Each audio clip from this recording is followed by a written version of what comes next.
जी हाँ, नमस्कार। आपका हमारे इस चैनल पर हार्दिक स्वागत है। हम बात करेंगे पश्चिम बंगाल की 294 सीटों का एग्जिट पोल के बारे में। किस पार्टी को कितनी सीटें आती हुई नजर आ रही है। अब की बार पश्चिम बंगाल का ये चुनाव बहुत ही रोचक है। पहली बार भारतीय जनता पार्टी जो है ममता बनर्जी को टक्कर देते हुए नजर आ रही है। हालांकि ममता बनर्जी के पास प्रशांत किशोर जैसे प्रसिद्ध राजनीतिकार हैं जो गिरे हुए आदमियों को उठा सकते, उठाए हुए आदमियों को गिरा भी सकते हैं।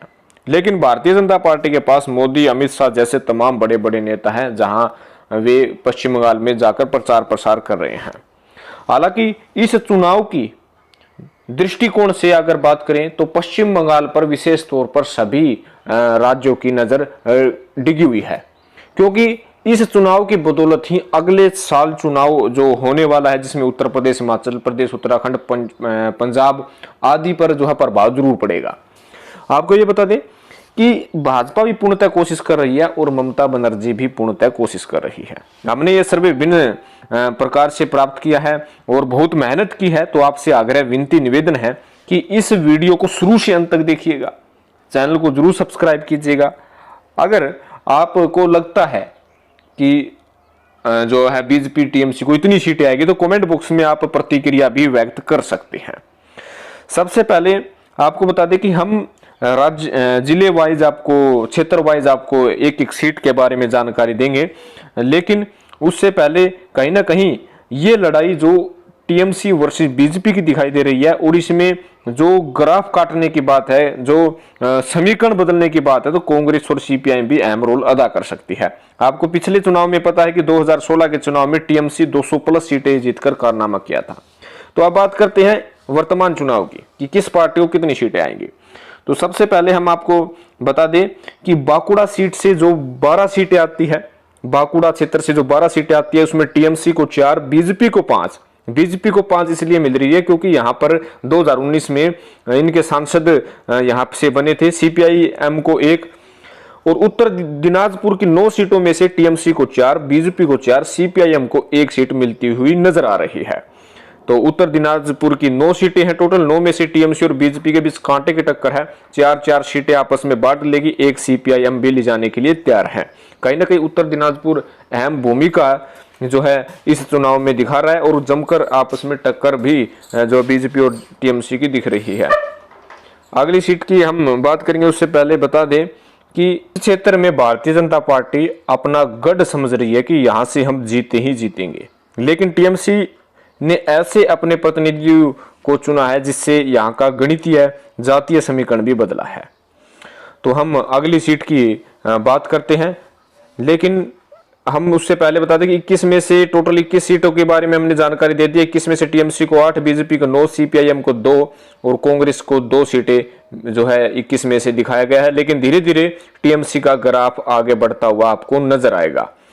तो उत्तर दिनाजपुर की 9 सीटों में से टीएमसी को 4, बीजेपी को 4, सीपीआईएम को 1 जो है सीटें मिल रही है। हालांकि इस बीजेपी को गढ़ को भेदने में टीएमसी कामयाब हासिल कर रही है। वही कुंज बिहार की सीट की बात करें तो 9 में से टीएमसी को 3, बीजेपी को 6, कांग्रेस को 1 सीट मिलती हुई नजर आ रही है कुंज बिहार से। कुंज बिहार का इलाका बहुत ही अहम होता है, आपको बता दें, और यहाँ पर हमेशा से ही कुछ परिवर्तन की लहर जरूर चलती है कुंज बिहार से और इसका खामियाजा टीएमसी को भुगतना पड़ सकता है। हालांकि बीजेपी के इस क्षेत्र में, हालांकि पहले टीएमसी का क्षेत्र था, बीजेपी का हुआ है। कोलकाता की 11 सीट की बात करें तो टीएमसी को 7, बीजेपी को 4, यानी कोलकाता को भेदने में टीएमसी कामयाब हो चुकी है। कहीं ना कहीं भारतीय जनता पार्टी कोलकाता में पिछड़ती हुई नजर आ रही है। आप ये मत समझिएगा कि बीजेपी जो है आगे निकलेगी, लेकिन टीएमसी अपने दमखम पर इस सर्वे के आधार पर जो हमने किया है, जो एग्जिट पोल हमारे द्वारा जारी किया गया है, उसमें कहीं ना कहीं टीएमसी आगे बढ़ती हुई नजर आ रही है। जलपाईगुड़ी की 7 सीट में से टीएमसी को 3, बीजेपी को 2 सीटें मिलती हुई नजर आ रही है। जलपाईगुड़ी से 7 सीटों में से टीएमसी को 3, बीजेपी को 2, सीपीआईएम को 1 और कांग्रेस को 1 सीट मिलती हुई नजर आ रही है। 48 में से 21-21 पर है टीएमसी और बीजेपी, सीपीआईएम है 3, कांग्रेस है 4। दार्जिलिंग की बात करें तो दार्जिलिंग की 6 सीटों में से टीएमसी को 4, बीजेपी को 2 सीटें मिलती हुई नजर आ रही है। दार्जिलिंग का इलाका बहुत ही अहम होता है। नादिया सीट की बात करें तो नादिया के 17 सीट में से टीएमसी को 10, बीजेपी को 5, सीपीआईएम को 1 और अन्य के खाते में भी 1 सीट जा सकती है। तो आप देख सकते हैं कि टीएमसी अब आगे निकलती हुई नजर आ रही है। 71 में से 35 सीटों पर टीएमसी आगे है। वहीं पश्चिमी मेदिनीपुर की 19 सीटों में से टीएमसी 16, बीजेपी 10, कांग्रेस 1, सीपीआईएम 2। आपको पता है कि कांग्रेस और सीपीआईएम का गठबंधन है, उस गठबंधन के आधार पर ये चुनाव लड़ रहे हैं।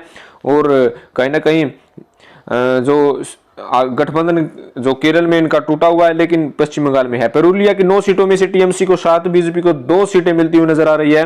वहीं पूर्व मेदिनीपुर की 16 सीटों में से टीएमसी को बड़ी जीत मिलती हुई नजर आ रही है।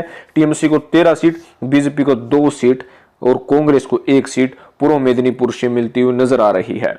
कहीं ना कहीं हमने भी विश्लेषण 115 सीटों का कर दिया है। 115 में से टीएमसी को 61 और बीजेपी को 42, सीपीआईएम को 6 और कांग्रेस को 6 और अन्य खाते में 1 सीट जाती हुई नजर आ रही है 115 में से।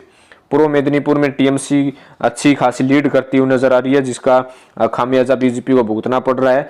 पूर्व मेदिनीपुर के बाद अब बारी है दक्षिणी 24 परगना, जो सबकी नजर बनी हुई है। यहाँ पर 31 सीटें हैं। 31 में से 24 सीटें टीएमसी जीत रही है, बीजेपी 6 सीटें जीत रही है और सीपीआईएम 1 सीट जीतती हुई नजर आ रही है। वीरभूम की 11 सीटों में से टीएमसी को 5, बीजेपी को 6 सीटें मिलती हुई नजर आ रही है वीरभूम से। तो हमने 157 सीटों का विवेचन कर दिया है। अब मालदह की 12 सीटों की बात करें तो टीएमसी को 7, बीजेपी को 3 सीटें मिलती हुई नजर आ रही है। मालदह सीट जिसमें टीएमसी को 7 और बीजेपी को 3 सीटें मिलती हुई नजर आ रही है। सीपीआईएम और कांग्रेस को 1-1 सीटें मिलती हुई नजर आ रही है।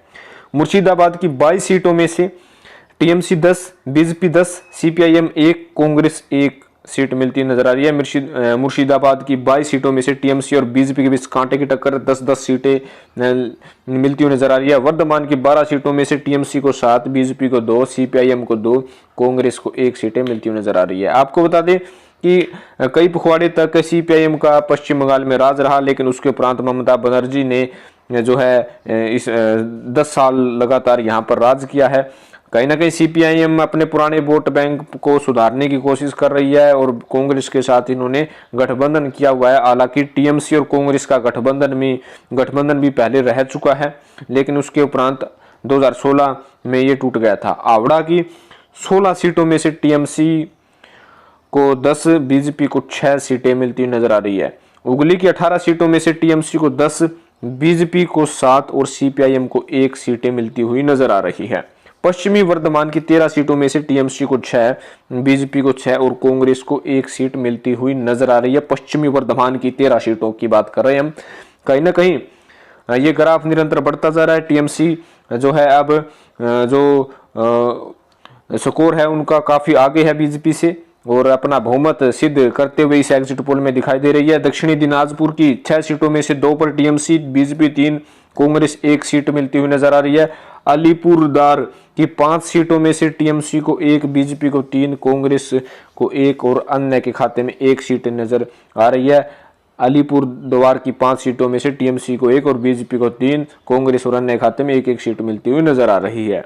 तो 261 सीटों का विवेचन हमने कर दिया है। अब उत्तर 24 परगना की 33 सीटों में से टीएमसी को 15, बीजेपी को 15, सीपीआईएम, कांग्रेस और अन्य खाते में 1-1 सीट आती हुई नजर आ रही है। हमने 294 सीटों का एग्जिट पोल हमने जारी कर दिया है। 294 में से 158 सीटों पर टीएमसी आगे चल रही है, बीजेपी 109 सीटों पर आगे चल रही है और सीपीआईएम 13 सीटों पर आगे चल रही है। कांग्रेस पार्टी 13 सीटों पर आगे चल रही है और अन्य के खाते में भी 3 सीटें आते हुए दिखाया गया है। कहीं ना कहीं हमारा ये विवेचन लगभग जो सर्वे आया है, जो ओपिनियन पोल आया है विभिन्न नेशनल टीवी का, उसी के अनुसार आया है। हमने विभिन्न प्रकार के सर्वे भी किए हैं और उसी का नतीजा है कि टीएमसी 158 के आसपास सीटें जीतती हुई नजर आ रही है। 294 में से जो पार्टी लगभग कह सकते हैं कि 147-148 सीटें जीतती है, उसी की पश्चिम बंगाल में सरकार बनती है। लगभग जो है ममता बनर्जी ने ऐसा कारनामा कर दिया है जिसका असर आप देख सकते हैं।